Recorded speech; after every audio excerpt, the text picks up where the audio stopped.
please welcome the new. Hey, those are the two words we want to hear after Sunday morning South Africa time when we're talking about the champ Dricus du Plessis. Welcome back. Thank you. I was just looking at you trying to put those earphones in those ears of yours.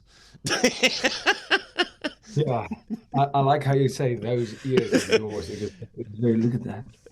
People think it's like I can't. Yeah, no, there's a hole. The hole is still there. It's just a very much smaller hole. You know, you see it with rugby players, the Yes. guys in the scrum, and with fighters. And I've always said, you know what? If you're in a bar and some guy picks a fight with you, check the man's ears. Check the ears. If he's got the cauliflower ears, walk away, because having those ears, it's like an ADT sticker for your face. Beware of ears. Yeah, it means something physically has been done to make those ears look that way. Yeah. Now, before the fight with Roger Whittaker, they were all laughing. Oh, he's going to go have his nose fixed, and I'm just going to break it again, they said. Look how that turned out. With your ears, do you only fix that after your career? Yeah, I guess you can fix it, but I would never fix it. You know how hard I work to get these ears.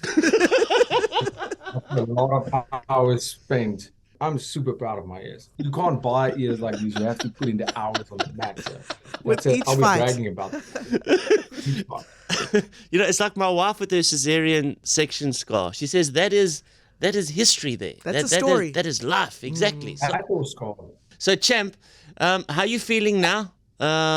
Couple days out from the fight of your life. People always ask me if I'm nervous for the fight, but I'm talking about a month from the fight. And I say, guys, if I'm nervous now, you know how exhausted I'm going to be when I get to the fight. Yeah. Because, you know, it's for a month. I think about the fight, but I don't get nervous around it because it's fight week. It's a lot of media. It's a lot of, you know, it actually goes by so quick. But yeah, I'm feeling absolutely incredible. I can't wait. It's a dream come true. It's history in the making, and I'm loving every moment. Because you've already had a pre-fight with this guy already. At an earlier UFC fight, where this oak literally, you were sitting one row behind him, he turns around and he jumps you. Yeah, he just jumps on it. I mean, but, you know, I'm being from South Africa, welkom born, grew up in Hartbeespoort. You know, that's nothing new.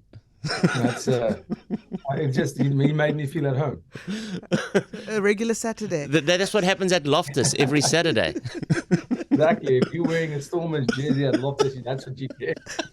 And champ, the last time we spoke to you was just before the Roger Whittaker fight. Afterwards, when you said those immortal words that have now become part of the South African psyche. Hulle weet nie wat ons weet nie. Yeah, to think how that blew up was I mean, I didn't think that was going to happen.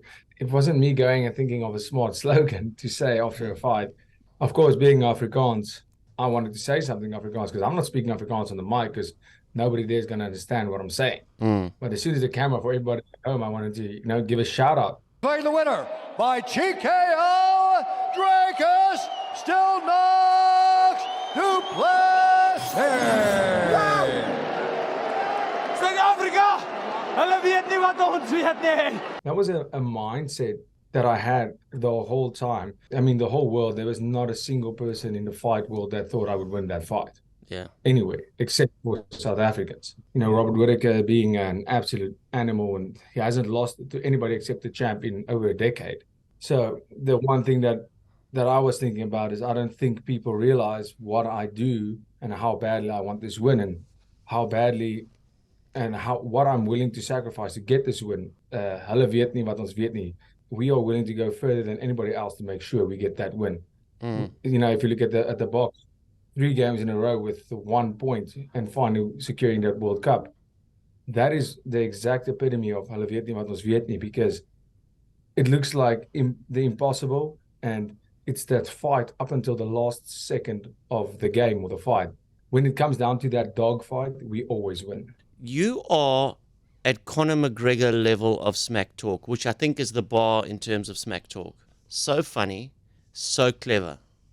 And a lot of fighters don't have that. I'm not a big fan of trying to create something that's not there. If you treat me with respect, I'll treat you with respect. I won't be bullied up there. I won't, I'm gonna stand up for myself always. So if you want to do the banter and trash talk, we can go that route. I'm always keen for it. I try to be myself. So I would approach a press conference or any altercation the same way I would approach it in my life. You've reached a level now. I mean, you've arrived already. Everybody's watching you. I see kids that have the UFC game just in my son's circle.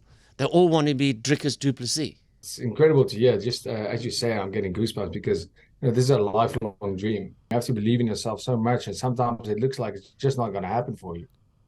Because seeing yourself on a PlayStation game is having played that game as a youngster. That's incredible, and to see kids, dressing as Halloween costumes, dressing as me. It's almost surreal. That's just a testimony that right there at home, we are exceptional people in South Africa. We have an exceptional country, and with all its flaws and all its hardships, we don't need anybody. Here I am on a PlayStation game right there from home. I didn't go somewhere else to reach my dreams. I stayed home with the same people that I started with, and we started from the bottom, and here we are fighting for a world title. What does a Dricus du Plessis Halloween costume look like? Because I'm imagining a pair of underpants with 2 cauliflowers on your ears. Very little fabric. That's exactly what I was. That's when I saw it. People actually just wrote it on their. They had like UFC titles made. Because I was also thinking, how would you dress? Luckily, it's like kind of summer. Yeah. In South Africa. I mean, there's a lot of places that's not going to serve you. But you know what, Dricus, you're so right, man. I think between you and the Springboks, now you've put South Africa well on the map. We're not just a one-trick pony. Does the pressure feel different? Yeah. I mean, just reading headlines this week ahead of this fight, history beckons for du Plessis. The higher you go, everybody backs you up until you get to a certain point, and I feel then people start doubting. Don't fly too high. Don't get too close to the sun. You might get burned. I'm an adrenaline junkie. I'm always going to push the envelope. I want all that smoke. I want all of that pressure. I want to be the guy on the headlines. I like it. I've worked really, really hard for it. I want to be the guy on the billboard and being the main event, fighting for a world title.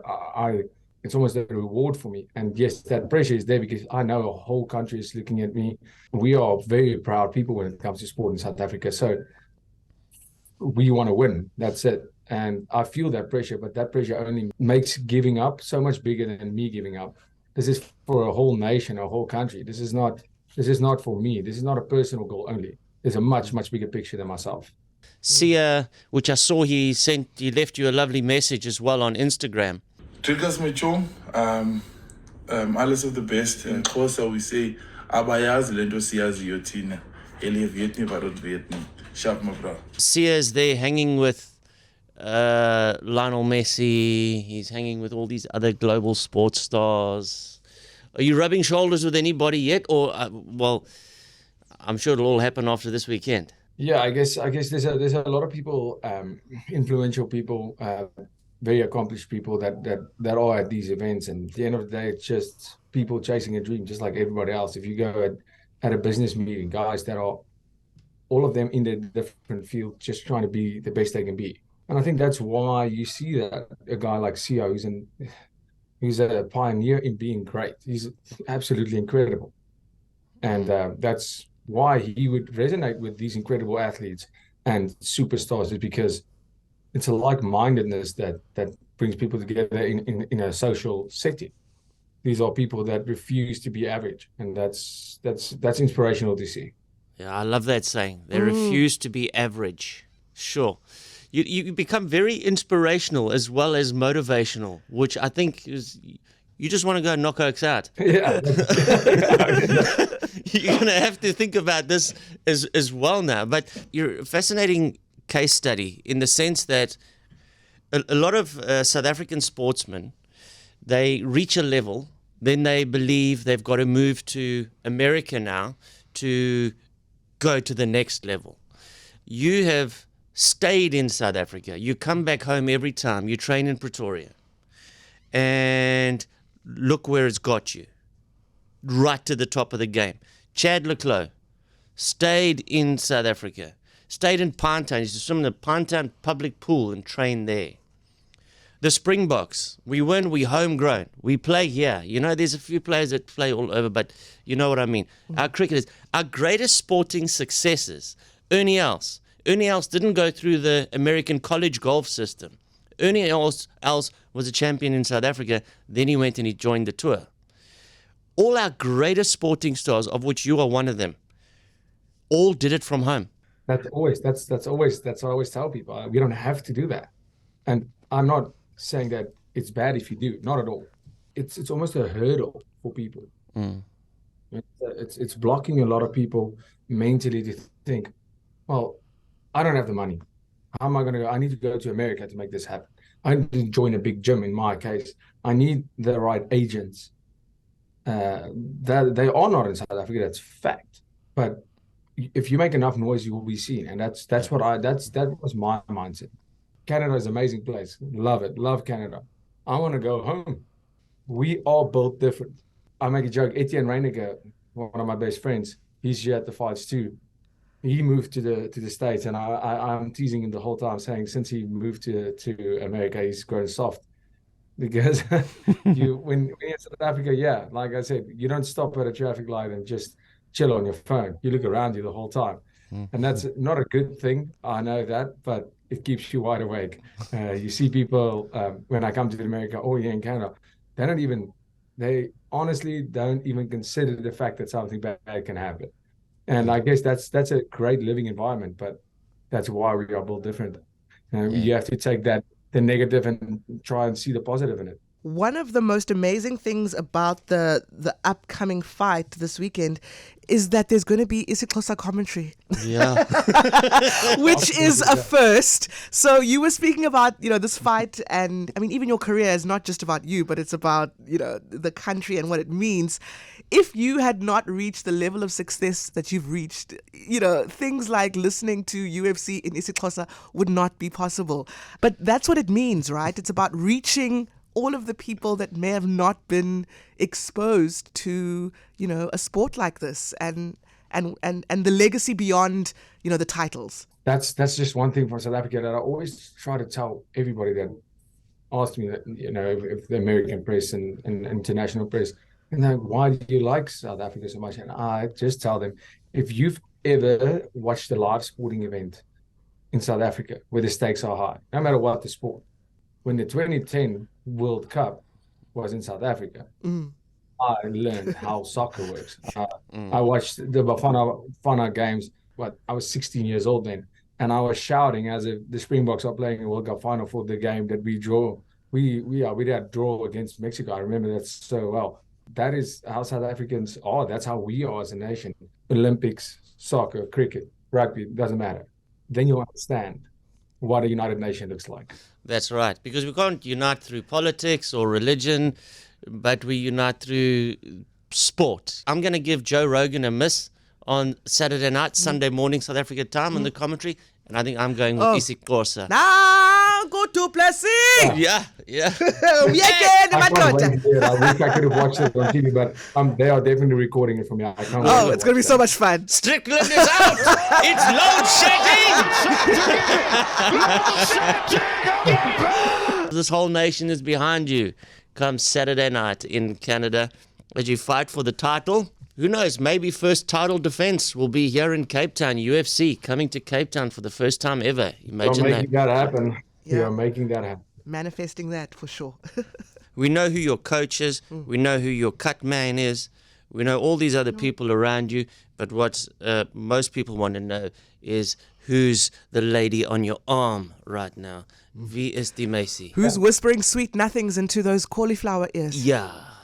Well, that's the smarter one of the two of us. That's why I asked her. This is actually on her MacBook that we're doing this. She's a lot smarter than me, but a beautiful lady. Her name is Fasti Spitter, farm girl from Free State. Is she there? Yes, she is here. Can we have a look at her?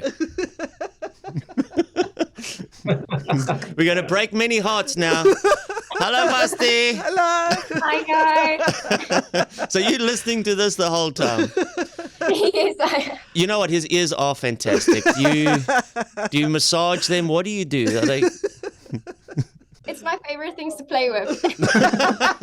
What is Well, it? that as a sound clip is not going to go down well. Yeah. We've seen you in a speedo, but Oh, great. well, look, Dricus, bring it home, brother. Bring it home, man. We'll be I watching. appreciate you guys. Thank you so much. Sure. You're fantastic. Good luck, Dricus du Plessis. The new. Goodbye. Cheers. We'll leave it there. Kfm Mornings with Darren, Shirley, Sips, and you.